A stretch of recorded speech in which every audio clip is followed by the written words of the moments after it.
यस्तो सिकायो कि नै तैँले अब यस्तो चिज रोज्नुपर्छ कि जो कि तैँले लेडिज र जेन्ट्स भन्ने चिजै हुँदैन त्यसमा।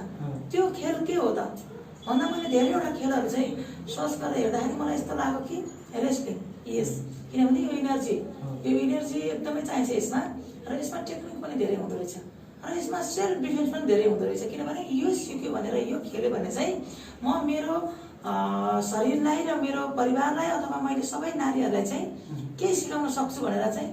अनि एउटा कुरा अर्को, किनभने बच्चा जन्मिसकेपछि नारीहरूले के हुन्छ भने मेरो बच्चा जन्मियो, अब म केही गर्न सक्दिनँ, मेरो यतिवटा करम भाग्यो, उतिवटा करम भाग्यो, अब मेरो सक्यो, म सकिएँ, मेरो लागि चाहिँ यही बच्चा र यही परिवार हो, नेभर। त्यसको उदाहरण भन्न चाहन्छु। हजुरले एउटा व्यक्तिगत लागि राष्ट्रलाई पनि चिनाउनका निम्ति एउटा जुन प्रकारको योगदान गरिएको छ, त्यही माथि पनि हजुर महिला हुनुहुन्छ, महिलाले केही गर्न सक्दैन भने एउटा हाम्रो समाजले हेर्ने दृष्टिकोण महिलाप्रतिको धेरै फरक छ। महिलाले केही पनि गर्न सक्दैन, महिलालाई हेर्ने दृष्टिकोण जुन छ, तपाईँले जुन प्रकारको काम गर्नुभएको छ यो त नेपाली जनता र नेपाली स्वयं तपाईँका दर्शक, तपाईँका साथ सपोर्ट गर्ने फलोवर फ्यानले पनि तपाईँलाई साथ दिइरहेका छन् पक्कै पनि। त्यसरी नारीले यति काम गरिरहँदा कतिको जोखिम हुनु सहज हुँदो रहेछ, कतिको तपाईँका चुनौतीहरू हुँदो रहेछन्, यस विषयमा के भन्नुहुन्छ? यो सहज र जोखिम भन्ने कुरा चाहिँ हाम्रो सोच हो। सोच जस्तो बनायो त्यस्तै हुन्छ। हामी मान्छे भनेको यस्तो हुँदो रहेछ कि अहिले म गुन्डा हुँ, म चोर हुँ भन्यो भने नि म अहिले गुन्डा र चोर हुन्छु। मैले अहिले म एउटा राष्ट्रको एउटा नारी हुँ, म घरको मात्र नारी होइन, म एउटा मेरो दाजुभाइको मात्र सीमित चेली होइन, म राष्ट्रको चेली हुँ र राष्ट्रको छोरी हुँ भन्ने यो चुनौती लिएर र यो भिजन लिएर हिँडे पछाडि म अहिले राष्ट्रको छोरी हुनलाई धेरै कोसिस पनि गरेको छु र गर्नेछु, अझै लड्नेछु। नेपालको झन्डाको लागि म अन्तिम हदसम्म लड्नेछु। र यो क्षेत्रमा आउन्जेल चाहिँ मेरो परिवारबाट चाहिँ केही हदसम्म मात्र सपोर्ट थियो र केही सम्म सपोर्ट थिएन र छैन पनि। तर मलाई सपोर्ट किन चाहियो? किनभने म आफ्नै सक्षम छु, मेरो यो सफलतामा कसैको पनि हात छैन।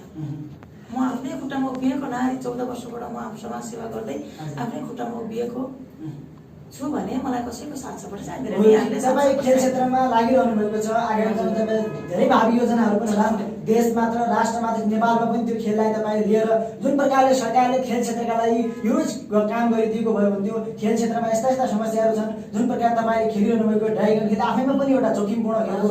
यसमा हेर्दा नेपालले पनि यो खेललाई ल्याएर नेपाली छोरीहरू नेपालमा पनि खेलाडीलाई उत्पादन गर्नुपर्छ। तपाईँको आगामी यस्ता योजना छ कि? यस्तो छ, अहिले मेरो कम्पनी, मेरो यो 2 वर्ष भयो, UW ultimate wrestling entertainment private limited मेरो आफ्नै कम्पनी हो। यसमा चाहिँ मैले ट्रेनिङ दिएर अहिले फागुन 24 गते हाम्रो खेल पनि भइसक्यो कम्पनीबाट। मेरो 3टा बेल्ट च्याम्पियनसिप। धेरै ट्रेनिङ सेन्टर पनि छैन, 1-2वटा ट्रेनिङ सेन्टर छ, त्यहाँ चाहिँ पैसा माग्दिनुहुन्छ के, महिनाको यति, महिनाको यति, यो यति, तर त्यो मसँग छैन। म यदि कोही सिक्न चाहन्छ भने म उसलाई डाइटको पैसा पनि दिएर सिकाइदिन्छु क्या, र सिकाएको पनि छ। मेरो कम्पनीमा जति पनि खेलाडीहरू हुनुहुन्छ उहाँहरूलाई 1 रुपैयाँ पैसा पनि लिएको छैन। उहाँहरूलाई खाना अनि गेम हुँदाखेरि कपडाहरू सबै मैले गरिदिन्छु। किनभने ममा मानवता छ र म यो खेल क्षेत्रबाट मात्र आएको एउटा नारी होइन। म पहिला सुरुमा एउटा नारी भएर एउटा संस्कारमा आएको मान्छे, अर्कोतिर गएर म एउटा पारिवारिक झमेलाबाट पनि पारिवारिक शान्त रूप बनाउन सक्ने एउटा क्षमता भएको मान्छे, र अर्को क्षेत्र गएर चाहिँ म एउटा समाज सेवा गर्ने मान्छे, अर्को क्षेत्र गएर म साहित्यिक क्षेत्रमा पनि मैले अब फड्को मारेको मान्छे, र अर्को क्षेत्रमा गएर कलाकारको क्षेत्रमा, र मसँग धेरैवटा क्षेत्रहरू छ क्या। यो त्यसकारण म यो गेममा मात्रै थिएँ, रेस्लिङमा मात्रै थिएँ भने त सायद म पनि त्यस्तै बन्थ्यो होला के, किनभने यहाँ हो होइन, अब त्यही रेस्लिङकै पारा हुन्थ्यो होला। तर मसँग त्यो रेस्लिङ खेल भनेको चाहिँ म जब रिङमा पुग्छु, रिङमा पुगेपछि मात्र मसँग रेस्लिङको चाहिँ मसँग एउटा इनर्जी आउँछ। रिङमा पुगेपछि म यो हुँ भन्ने मलाई आउँछ। त्योभन्दा अगाडि चाहिँ म के आउँछु भने म एउटा आमा हुँ, एउटा नारी हुँ, एउटा कसैको श्रीमती हुँ, र म नेपालको छोरी हुँ, र कसैको बहिनी हुँ, कसैको दिदी हुँ। म यो बोल्दिनँ। यो खेलमा तपाईँले खेलिरहनु भएको चाहिँ आफैमा जोखिमपूर्ण खेल त मैले पटक भनिरहेको छु। जुन अवस्थामा तपाईँले यो कति वर्ष भयो यो खेल क्षेत्रमा लागेको, कलाकारिता क्षेत्रमा तपाईँ धेरै क्षेत्र अन्डाल्नु भएको छ, यी सबै क्षेत्रलाई एकैसाथ चलाउनका निम्ति जोखिम आफैमा जोखिम छ। तपाईँले कसरी चलाइरहनु भएको यसरी? मलाई त केही यस्तो पनि लाग्दैन, किनभने यस्तो लाग्छ कि मेरो लागि त अझै टाइम पो धेरै हुन्छ त। म घरमा बिहानदेखि उठेको हुन्छु, घर सबै आफै गर्छु, म घरमा कामहरू, म 8 साढे 8 बजेसम्म सबै घरको कामहरू सिध्याउँछु। खानेकुराहरू पनि म पकाउने तुलाउने सबै आफै गरेको हुन्छु र म जस्तै अब ट्रेडिङमा पनि भ्याएको हुन्छु, म सामाजिक क्षेत्रमा पनि भ्याएको हुन्छु, मेरो आफ्नै हल्का मिटिङहरू हुन्छन् त्यसमा पनि भ्याएको हुन्छु। यो चाहिँ यस्तो हो कि हामी आफूले हामी अल्छीपना हामी आफै ल्याउँछौँ क्या। किनभने हामी यस्तो हुन्छौँ कि सुत्ने हो, टिभी हेर्ने हो, काम छैन ल अब कोही साथीहरू बोलाएर ग्यादरिङ गर्ने हो, नै त्यसलाई त्यो होइन। कसरी जसरी हुन्छ हामी भिजनमा जाने हो क्या, हामी कहाँ पुग्नु छ त्यो बाटोतिर जाने हो। यसरी तपाईँलाई मैले अर्को प्रश्न जोड्न चाहे, जुन अवस्थामा तपाईँले खेलाइरहनु भएको ट्रेनिङ निःशुल्क रूपमा दिइरहनु भएको छ, यसरी तपाईँलाई सरकारी क्षेत्रबाट विभिन्न स्थानीय तहहरूबाट सरकारी क्षेत्र विभिन्न संस्थाहरूबाट सहयोग आएको छैन, हौसला दिएको छ कि छैन तपाईँलाई? यस्तो चाहिँ अहिलेसम्म छैन, तर सरकार पक्षबाट खेलाडीहरूलाई के गरिदिए हुन्थ्यो भन्ने मेरो एउटा अपिल हो। उहाँहरूले केही नगरे पनि हामी खेल खेल्ने मान्छेलाई चाहिँ कमसेकम अलिकति दबाई उपचार मात्रै, दबाई खर्च मात्रै, एउटा होल बडी चेकअप वर्षमा कमसेकम 2 चोटि होल बडी चेकअप गर्दै पनि हाम्रो लागि धेरै ठुलो राहत हुन्थ्यो। किनभने हामीले होल बडी चेकअप गर्दाखेरि 12-15 हजार लाग्छ, 4 महिना 5 महिना होल बडी चेकअप गर्नै पर्छ। किनभने रेस्लिङ खेल एउटा आफूमा पनि जोखिम छ, अर्को त एउटा म बच्चाको आमा पनि हो, त्यसकारण मैले चेकअप गराउनु पर्ने र अरू खेलाडीहरूले पनि चेकअप गराइरहनु पर्छ। किनभने हाम्रो भित्र के हुन्छ कसो हुन्छ थाहा हुँदैन। रेस्लिङ खेल भनेको अन द स्पोट मर्ने गेम पनि हो। अनि त्यसकारण म यसमा चाहिँ स्थानीय तहदेखि लिएर सरकार पक्षको सम्पूर्णलाई म के भन्न चाहन्छु भने, यदि सक्नुहुन्छ भने हाम्रो मेडिकल समेत यति भए पनि फ्री गरिदिनु, उहाँहरूसँग म अनुरोध गर्छु। र अर्को कुरा, हामीले गेम गर्न खोज्दाखेरि उहाँहरूले हामीलाई जे होस् एउटा सिटो कारलाई एउटा लेटर दिनुहुन्छ, अब त्यसको लागि पनि सहयोगी भन्नु पर्यो, त्यति सहयोग गरिदिनु। तर अहिलेसम्म खासै सहयोगको जुन आउनु पर्ने त्यो सहयोग आएको छैन। अब रङ्गशालामा मैले हलको गर्दाखेरि 45,000 रुपियाँ मेरो रङ्गशालामा लाग्यो भनेपछि आफै विचार गर्नुहोस्। रङ्गशाला त हामी अब एउटा कलाकारहरूले नै रङ्गशाला बनाइरहेका छन्। सरकार जुन प्रकार सरकारले दायित्व खेल क्षेत्रको विकास र विस्तार गर्नका निम्ति अन्तर्राष्ट्रिय स्तरमा हेर्ने भने विभिन्न मुलुकहरूमा तपाईँको खेल क्षेत्रमा अथाह लगानी गरेको छ, तर नेपालको खेल क्षेत्र जुन प्रकारले तीव्र गतिमा अगाडि बढ्नुपर्ने हो त्यो देखिएन। नेपालको खेल क्षेत्र अगाडि बढ्न नसकेको मुख्य कारणहरू के हुन्छ तपाईँलाई के लाग्छ? यो कारण त धेरै नै छ। किनभनेदेखि यहाँ खेल क्षेत्रमा पनि यस्तो छ कि अब रेस्लिङ भनेर हाम्रो रेस्लिङको पनि आफ्नो छ क्या, यहाँ आफू नै मिलेर जान सकेको छैन क्या। रेस्लिङको पनि अहिले 3-4वटा सङ्घ संस्थाहरू छ, कम्पनी चाहिँ मेरो मात्रै हो, अरूको चाहिँ फाउन्डेसनहरू होइन, यस्तै सङ्घ संस्थाहरू नै छ। अब हामी सबैजना मिल्यो भने त अवश्य पनि उहाँहरूले हामीलाई के गर्नुहुन्छ कि। तर यस्तो छ कि यहाँ फलाना हामीभन्दा माथि जान आँटेछ ल, यसलाई त दबाउनु पर्यो, अर्कोले भन्छ ओ त्यसको त त्यहाँ गेम भएछ त्योभन्दा ठुलो गेम। हामी हाम्रो समाज भनेको एकले अर्कालाई कसरी गिराउने भन्ने प्रवृत्तिमा हो, खुट्टा तान्ने प्रवृत्ति हामी आफैमा छ भने सरकारले के गर्न सक्छ क्या? हामीलाई उनीहरूले घर आएर त मिलाउनु सक्दैन नि। ल हामी एउटा खेलाडी एउटा टिम बनेर जाउँ त, सरकारले अवश्य पनि हामीलाई केही न केही चाहिँ व्यवस्था गर्छ। किनभने त्यति गयो गुज्रेको पनि छैन क्या हाम्रो नेपाल सरकार र हाम्रो नेपालको कानुन। त्यो नेपालको कानुन र सरकारलाई पितलो बनाउने भनेको हामी हो, जनता। किनभने हामी नै पितलो छौँ। ल म एउटा उदाहरण दिन्छु तपाईँलाई। म पहिला विदेशबाट आउँदाखेरि मलाई यहाँको रुल्सहरू थाहा हुँदैन थियो। बाइक चलाउँदा म बाइक राइडिङ गर्छु, म चाहिँ के गर्थेँ भनेदेखि म उताकै विदेशकै रुल्स चाहिँ फलो गरेर हिँड्थेँ क्या। किनभने कतिखेर रातो बल छ अनि त्यो सेतो धर्का तल अलिकति पनि छुनु हुँदैन, त्योभन्दा भित्रै बसेर चलाउनु पर्छ। म त्यसै गरेर चलाउँथेँ। मलाई यहाँबाट त्यो गङ्गाको पुग्नलाई 1.5 घन्टा 2 घन्टा लाग्थ्यो, किनभने म रुल्समा हिँड्थेँ। म जस्तै रुल्समा हिँडेको भए त्यहाँ एक्सिडेन्ट हुँदैन थियो। किनभने त्यहाँ ट्राफिकले त्यो काट्दैन थियो, चिट काट्दैन थियो होला, कतिजनाको लाइसेन्स दिनु पर्दैन थियो, कतिजनाको लाइसेन्स राख्दैन थियो होला।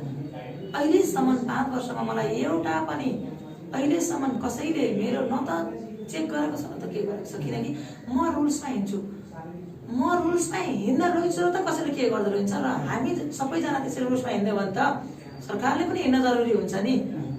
जसरी अब मैले तपाईँलाई अलिक तपाईँको पृष्ठभूमिको गहिराइमा जान खोजेँ, तपाईँको पारिवारिक अवस्थाको बारेमा कस्तो थियो, तपाईँले जुन खेल क्षेत्रमा प्रवेश गर्दा तपाईँलाई हौसला प्रेरणा कतिको मिल्यो र तपाईँको शैक्षिक योग्यता पढाइ विषयमा कहाँसम्म पुर्याउनु भयो, आगामी दिनका तपाईँका योजनाहरू के छन्, पहिला त छोटकैमा आफ्नो पृष्ठभूमिको बारेमा। हजुर, मेरो पढाइ धेरै छैन। किनभने म अलिकति बच्चैबाट नै अलिकति समस्या परेर मेरो चाहिँ एसएलसी पास गरेर म म चाहिँ एउटा क्याम्पस जोइन हुने बित्तिकैदेखि मेरो त्यस्तै कहानीकै कारणले चाहिँ मेरो लाइफ नै कहानी भएको हो। मैले धेरै पढ्न पाइनँ, तर पढाइभन्दा 10 गुणा बढी चाहिँ पढेँ क्या। मेरो पढाइ छ, जति पढेको मान्छे पनि मसँग आएर डिस्कस गरोस् होइन, मसँग आएर केही गर्छ, तर म उसको प्रश्नको जवाब दिन सक्ने क्षमता मसँग छ।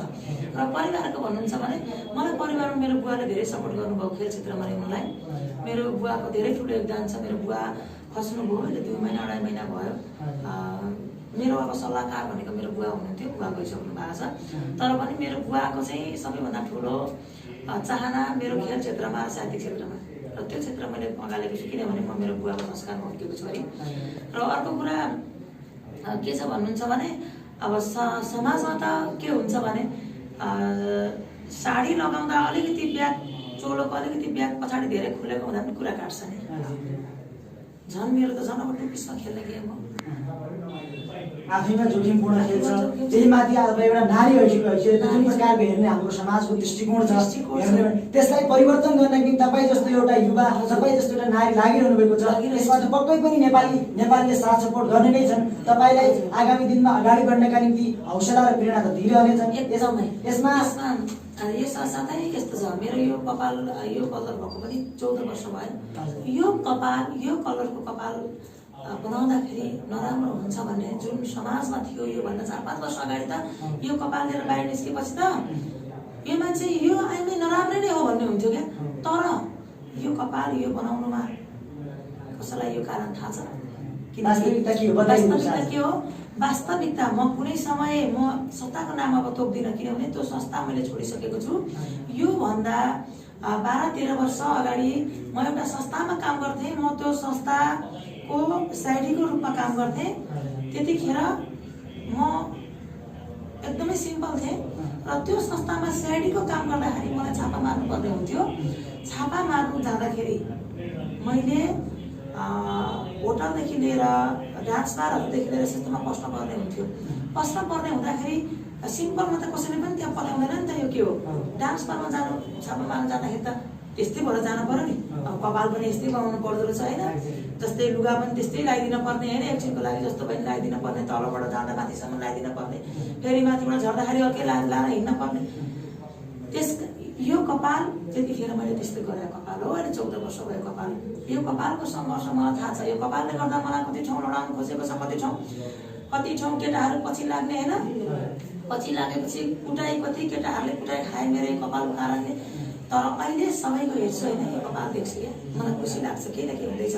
जस्तै टाटु त मेरो प्रोफेसनल मै पर्छ, किनभने म यो टाटु र कपालको कारणले आज म रेस्लिङमा चाहिँ फड्को मार्ने मेरो एउटा छ।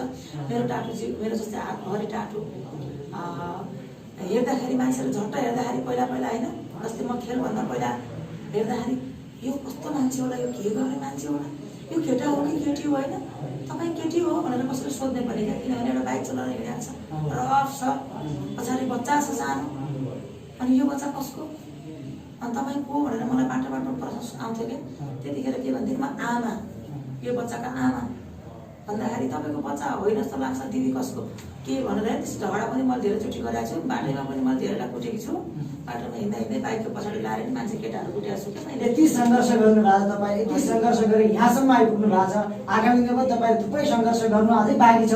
तपाईँले देशको शिर उच्च राख्नका निम्ति भनौँ, आफ्नो पारिवारिक रूपमा भनौँ, सबैको राख्नका निम्ति जुन प्रकारको योगदान गरिरहनु भएको छ, यो त प्रशंसनीय पनि रहेको छ। र मैले तपाईँ कलाकारिता क्षेत्र र साहित्य क्षेत्र पनि जोड्न चाहेँ। त्यसमा तपाईँको कतिको अहिले आजभोलि लागिरहनु भएको छ कि तपाईँ त्यो क्षेत्रलाई विश्राम मार्नुभएको छ? अहिले मैले 4 वर्ष 3-3.5 वर्ष भयो म अहिले साहित्यिक क्षेत्रमा विश्राममा छु। किनकि 2-2.5 वर्ष भयो मेरो बुवा हस्पिटल राख्नु परेको कारणले म कन्टिन्यू हस्पिटल बस्नु पर्ने भयो। हस्पिटलमा त साहित्य सम्भव छैन, घरि ब्लड लिनु जा, घरि के गराइ।